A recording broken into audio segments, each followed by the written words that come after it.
বেশি করে নেওয়ার জন্য বাহানা একটু করে। তুমি এক কাজ করো, এখানে কথা না বাড়িয়ে 2 পয়সা ধরে দাও, দিয়ে চলো এখান থেকে।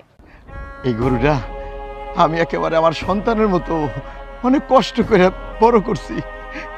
এই গরুটা সাহেব আপনারা দিতেছি, নেন, আপনি তো কুরবানি দিবেন, দেন। আমার মায়ের যৌতুকের টাকা শোধ করার জন্য আজকে আমি আমার অতি শখের গরুটা আমি আপনার হাতে তুলে দিলাম। আচ্ছা ঠিক আছে, চলুন গরু নিয়ে। বাবা, তোমার আমি আবারও বানা করতেছি, আমার সংসার লাগবে না, কোনো কিছু আমার লাগবে না, আমি তোমার কাছে থাইকা যাব। তুমি গরুটা বিক্রি করো না, আমার কলজা ফাইটা যাইতেছে, তুমি অনেক বিক্রি করো না। মারে, এখন এই কথা কয়ে কোনো লাভ হইব না। সাহেবের কাছে আমি টাকা নিয়ে গেছি, আর এই কথা কয়ে কোনো লাভ হইব না। দাঁড়ান আব্বাজান, এই গরু আপনার ব্যস্ত হইব না।